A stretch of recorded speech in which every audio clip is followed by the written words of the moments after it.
This is Mongolian Mindset, and today we're gonna be typing someone for one of our moderators, Jess. Um, he has recommended Kyle Newport. Dude, we don't know who this guy is, so me and Zara are going in blind, deaf, and dumb. It's gonna be interesting, guys. So you guys know we use Linda Berens Interaction Styles and Temperament combined with cognitive functions. We have a breakdown of all of these online. Just go to the playlist, how to find anyone's personality type on the YouTube channel. If you want to recommend somebody for us to type, you have to join our Discord and boost the server. But if you want to have more hands-on experience with us, you can join our Demigod Dojo, which is part of our Discord as well, where we have everything laid out from the easiest stuff to read to the more challenging things to read. And then you can also ask questions and discourse anything with us as well. Zara, what do you got on this guy? He's an MIT trained computer scientist and a professor at Georgetown University. He writes about technology and he writes nonfiction and and yeah, that's the main bullet points for this guy. Alrighty, alrighty. So yeah, we're gonna be looking at this guy. So it's gonna be interesting. I've never heard of this guy before, Jess. You pulling the fastest on us. Okay, so Wow, he has 291,000 followers on YouTube. okay.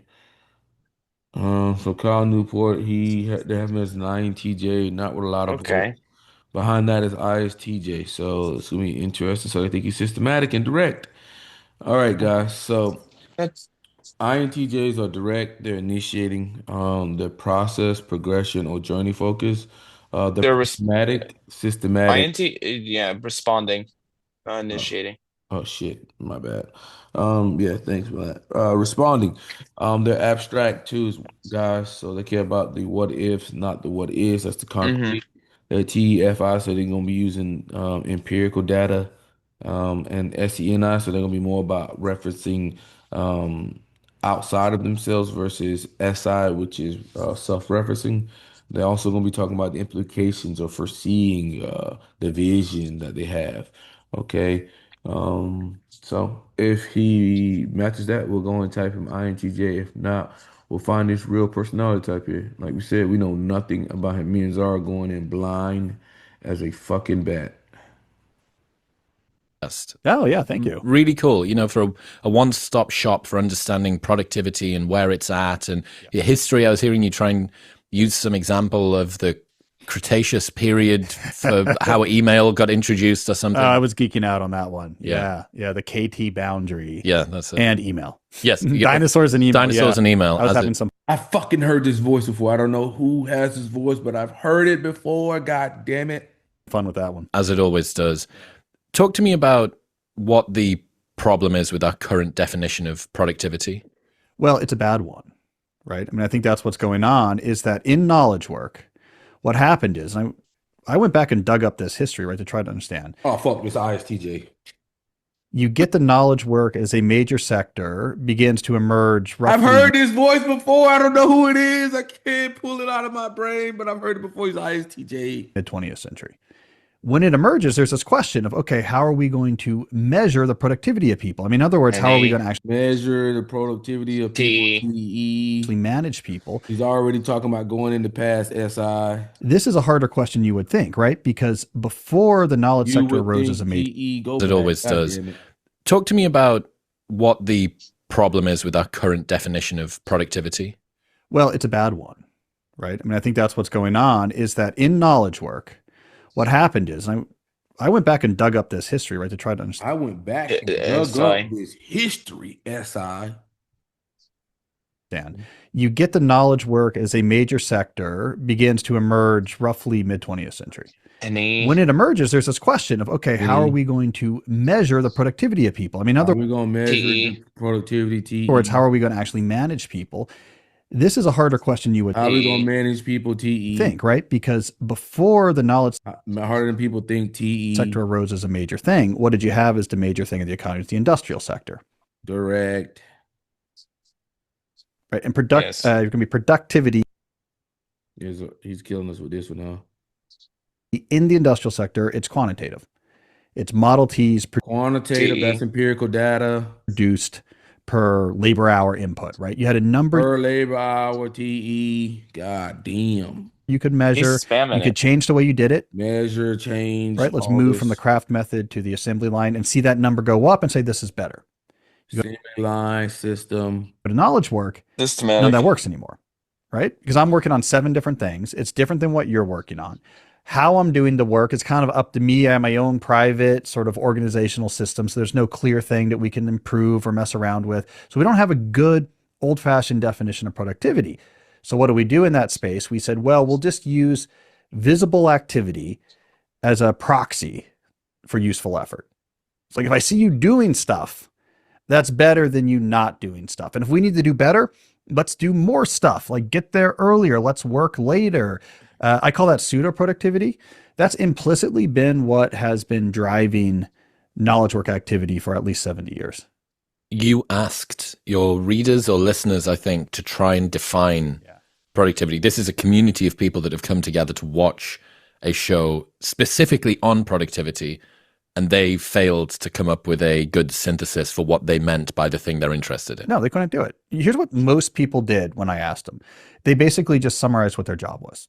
So like, what is productivity? And they're like, well, it's, doing my DevOps responsibilities well. They would just parrot back what their job was and say, I guess that's productivity. So that's the issue with pseudo productivity is it's unnamed.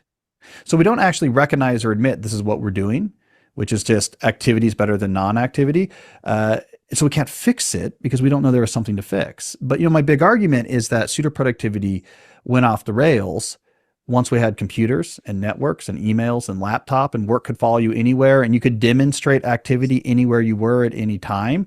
You see this in the productivity literature. We talk about productivity completely different in the 90s than we do in the early 2000s. Oh, yeah. Didn't you track productivity advice from the 50s through until the modern day or so, like an archaeologist of productivity advice? So take me through what Archaeologist. That's a good word for ISTJ. What do you think, Zara? Archaeologist. Yep. Motherfuckers digging Up the goddamn past. what were we being told about how to be more productive in the 50s up to today? Yeah, I wrote this for the New Yorker recently, and this was all from my own shelf because I geek out on this stuff. So I have a historical collection of sort of vintage productivity. Historical collection, SI. See, the important thing though is what I could say is this guy's got a point, and if you're an INTJ or something like that, I would tell you to watch more people like this because they will show you that your demon function is just as important as your hero function. You can predict even more by using the past and using your NI. So you put both them bitches together, and it's gonna be hard to miss, right? So I would actually challenge a lot of INTJs to actually watch ISTJ content. Okay. Yeah. So you see, we're gonna see a big change because a lot of times you will see patterns that they just go in cycles. Emerge. They just go in cycles. They really do. Yeah. The world is cycles. Like it just goes back. Even like it's written in several books. Goes in like a technology age, and then it kind of goes back. And I think we're going back now. We're actually going back into the past here with a lot of things where you see people not getting vaccinated anymore, right? Children aren't getting vaccinated, and all these diseases that we had thought were going to be eradicated are starting to come back just to see how stupid motherfuckers are. To the 2000s, but starting the 1950s, the very first book, it's really the very first book on what we would think of as modern time management. And it's called The Management of Time, right? It came out in the 1950s. Good title. Yeah, it was a good title, right? But it's not at all what you would expect. It's almost entirely psychological, right? So knowledge work was new. These large organizations in which you were sitting at desks, a lot of this was new. So most of the management of time is actually just grappling psychologically with this new reality. It's, how do you even, what's the mindset to even have to deal with a world in which you're no longer turning a wrench on an assembly line, but there's all this stuff coming at you. All right, 1960s, definitive book, The Effective Executive, right? Peter Drucker. Still read today. Fantastic book. Dropping books, TE. Book, right? Peter Drucker, by the way, coined the term knowledge work. So he was really a key figure in understanding knowledge work, why it's different. That book is all space age optimism. right? It's all like, okay, we can optimize the hell out of this. It's, okay, executives, you need to keep a log of like what you're doing every minute of the day. And then we're going to go back and we're going to study this log and we're going to find the inefficiencies and we're going to remove those. And you're going to figure out like the optimal set of actions. So it's very space age. We're just going to throw a lot of engineering at work and we're going to make it optimal. The 70s, everything gets depressed, right? Because the American economy in the 70s is All right, so we got a progression here. No, the TE is feeding into the SI. So, but it's basically the SI's in control of this. He's talking about each period. This is a progression. If you can't figure that out. And yes, he's also using his opposing, he's also using his critic with his defining what is productivity. Define it for me. So we're gonna go here and tell you what this guy's doing a lot of. So he's using a lot of TE here. Yeah. A lot of external TE. And it's external clean. referencing. It's clean TE. Clean, It is. good for your soul TE. It's not like a blog spot. It's not what you heard from a homeboy. It's not none of that. No. Good, clean TE, right? Pure. This guy's also direct, right? It's very specific, concise to the point. You're getting what he's saying here. So with that being said, pretty much all these are gone, and all these are gone. And so you just have ENTJ, INTJ, ESTJ and ISTJ. right? And we're getting a lot of SI here. I was fucking absurd amount. I don't. As you Yeah, I see, don't the see first thing he NT for did, the this first thing guy. he did to show or explain productivity, he went to the past and he went to go study Yeah, the past. and one of his books is literally titled "Don't Follow Your Passion." Literally, NI demon. That's easy to see here. So with that being said, with these ones that we're left with, he's automatically concrete and he's obviously systematic, right? Yeah. And ISTJs are also affiliative, so they want you to do what's good for the collective. They want you to buy into cooperation, do what's right, right? Big on that. So that's what we're looking at here. It's gonna be weird to figure out his Enneagram. I think he's either 1 or a fucking 6. That's where I'm leaning. Zara, what are you thinking? At 1 or a 6? Um. Probably, Probably. I mean, probably probably a at this 6. point, probably a sex. I'm not Yeah, 6 SOSP maybe. stagflation. It's something Jimmy like that. Carter and the Great Malaise, right?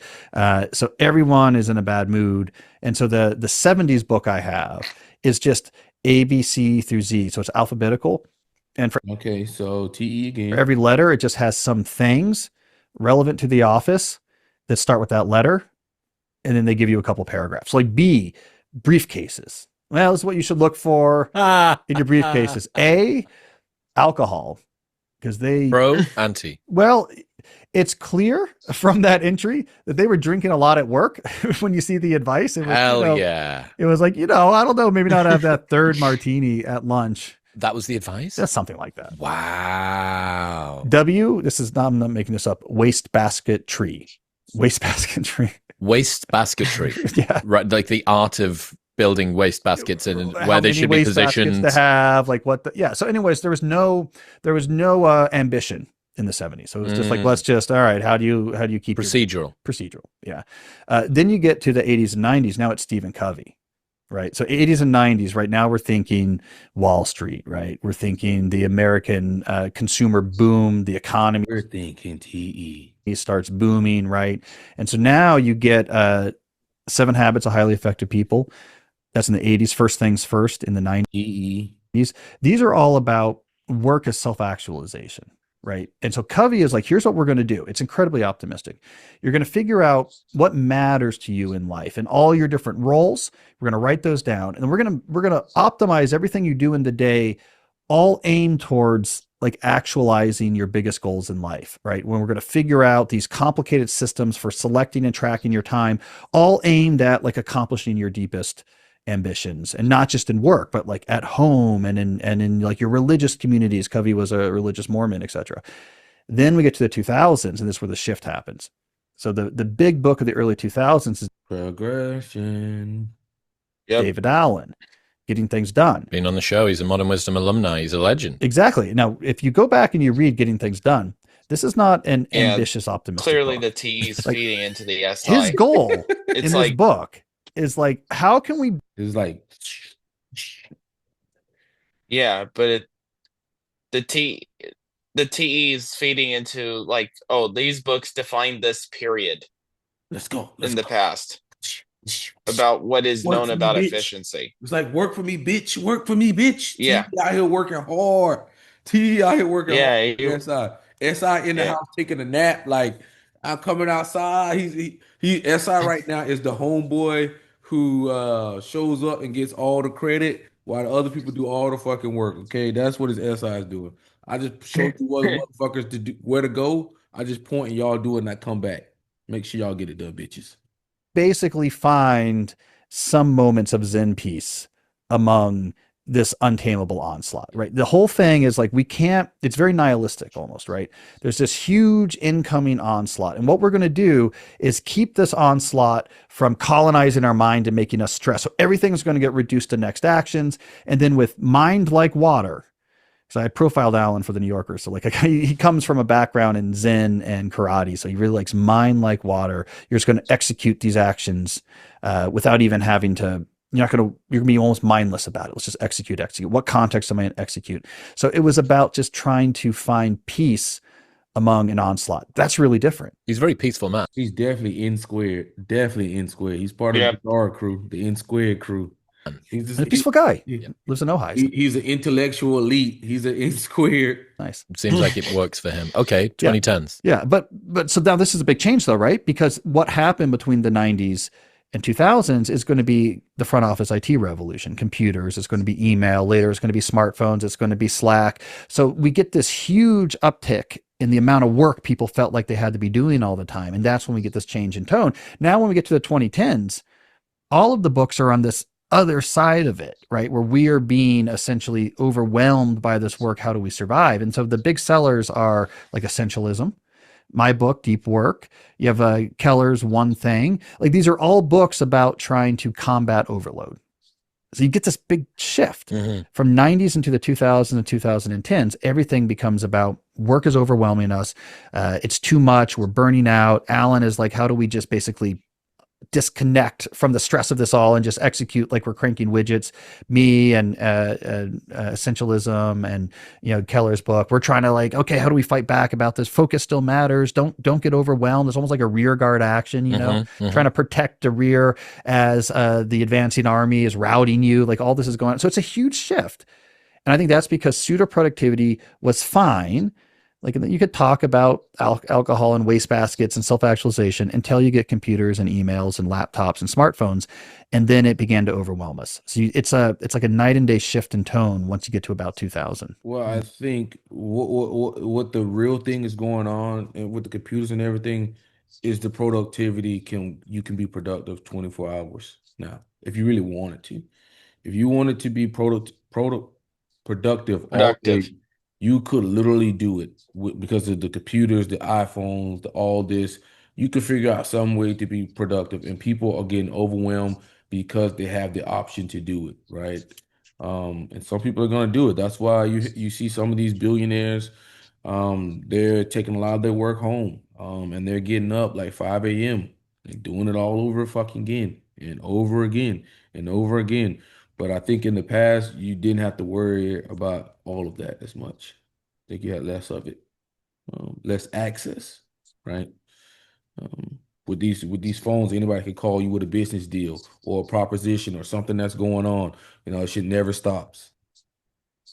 Why is pseudo productivity so sticky? What's caused that to be so prevalent? Simple. It was just simple. Right? It was like, I don't know, what are we going to do here? Simulating like a manager in the 1950s. What are we going to do here? I don't know.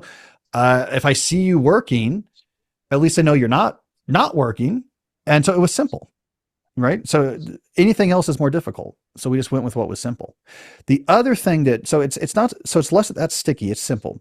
But the other thing that happened is that same Peter Drucker, who wrote The Effective Executive, he really hammered writing in the 60s all the way up until the late 90s. God damn, from the 60s all the way up to the 90s. He was really hammering, trying to explain, he's a management theorist, trying to explain knowledge work. He was really hammering autonomy. He said, productivity is not something for us to discuss.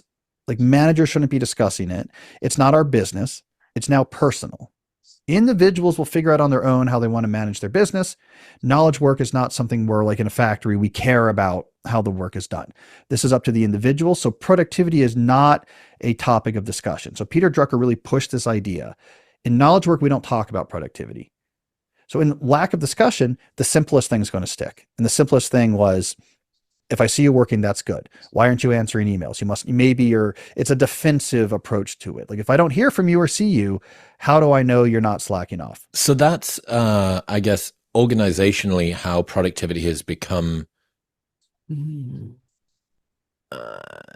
detected by the people that are typically above you, and also by your peers as well, and your colleagues that you work with. Yeah. But this is emergent. Like we are our own taskmasters with regards to this. So like we're building out our own pseudo productivity desire and whipping ourselves with this.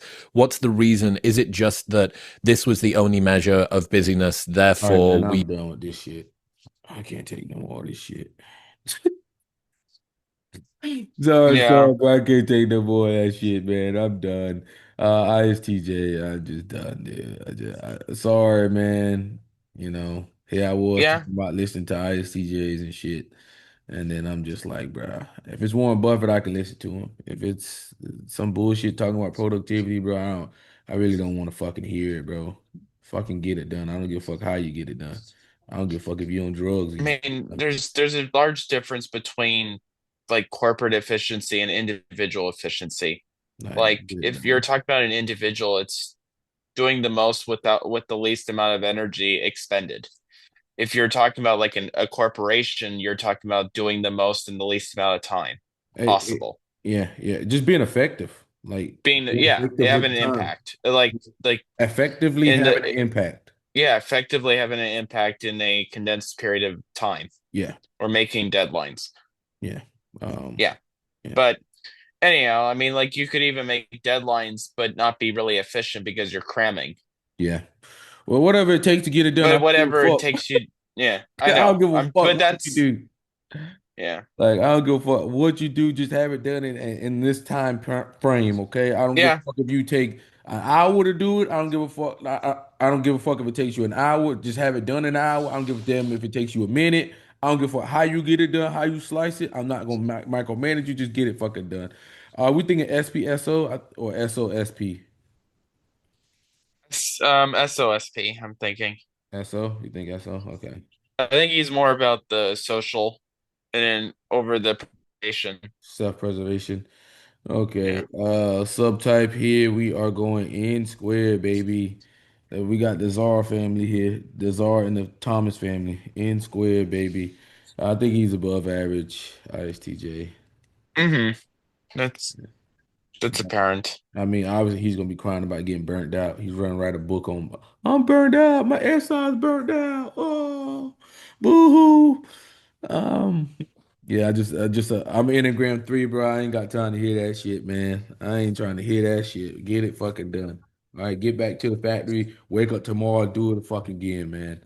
You on this planet for how long you here? Just get it fucking done. I don't care. Is there anything you want to say before we head out of here on this one? Um, I mean, it's interesting to look at some of his references and how the work culture has changed over periods of in history. But yeah, he's fairly developed, clean TE, nothing, no Hmm. bullshit, and he's seems like a reputable source and knows his stuff, and but I don't. I think the trajectory we're on is a bit different than what he was describing with computers. I think the reason, I mean, technology just optimizes efficiency so you can get more done. So then, of course, more people are going to be burned out because work is coming home with them. They Hmm. can't, there's no separation from the Hmm. job and being at home Yeah. anymore. Yeah, that's There's just, the phone. My boss to them are like, can you sign in your work email at home? Hell no, and motherfucker. there's, Hell fuck no.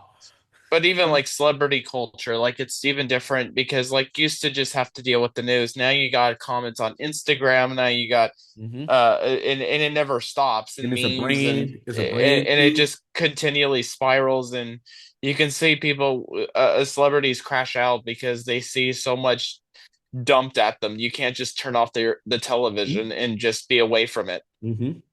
Yeah. So I mean it's just a different world, and it's continually evolving. So and it's just much faster pace, period, and people just burn out because of that pace. Hmm. Yeah. Yeah. I mean, just uh, take take it in stride, man. I mean, if you have to cut off your cell phone, you have to do whatever. Do what you got to. To me, I enjoy I it. don't know, block the comments if Yeah, you I have to. mean, yeah, but I'll say what I learned from this guy is like we've been talking about, how the hero feeds into the parent and stuff like that. And this was an awesome interview to see how the TE was feeding into the SI. It was clean, and like we say here, with this guy's TE here, it's good TE, right? And you can learn a lot from the past because a lot of things people um they don't a lot of people don't study the past enough, to be honest, because a lot of stuff the past has kind of been through or seen something similar to it. So you can learn how to take something from the past and, avoid a lot of circumstances and problems that you go through. I don't know how many times I've listened to a song on a radio from like the 1970s and they were complaining about the same problems that we have today. And I'm just like, wow. I just sit back and I'm just like, wow. I can't believe that we're having the same problems. And then if you go and you study the Greek and the Romans and you see very similar problems, right? So I have to say SI does have its merit, man. It does have its merit. Um, and you can use it to get ahead in life. I think that's The past forms the future in a way, though. yeah. Like it's a continuous cycle. I mean, our lives are finite, but history isn't, Yeah. and the present and towards the future, Yeah. that's infinite. So it's continuous, Yeah. and And people don't understand that. I think what people do with SI is they use so NI is a little bit more forecasting, while like SI will do more extrapolations. So it's like, okay, the GDP is two, right? And because the GDP is two today, then most likely it'll be two tomorrow, right? Instead of like forecasting something big, like in 2028, GDP is gonna grow up to 6% or something like that, right? They're more like, Yeah, okay, this is how it has been growing, and this is how it will grow in the future. So they use more yeah, extrapolations on the forecast. But like I said, it does work because if you follow extrapolations, they're more likely to be right than some people that forecast, right? A lot yeah, of times people that forecast, if you check the history on them, um, they may have been right 10 one time and then 10 times wrong. Right, but the extrapolation is pretty much like, okay, GDP was 2% last year. It's probably gonna be somewhere in line with 2% again, and then 2% again, and then 2% again, right? So that's the power of SI. So I think, especially in the abstract community, they kind of like scoff over, but it is very important and it does work. It does fucking work. hmm And I think people should implement a lot more SI. Like sometimes I'm like, I get blown away sometimes when I read about history, and I'm like, damn, like this shit's still happening, or like, damn, like I can use some of this stuff. I'm blown away sometimes history in the history future. doesn't necessarily repeat, but it sure does rhyme at Yeah, times. yeah. So, we and me and Zara giving the ISTJ some love today, man. So if you're in ISTJ, hey, you got some love from us, man. But we're gonna head out of here and we'll catch you on the next one, guys. All right, thank you, Jess, for this recommendation, man. Peace, man.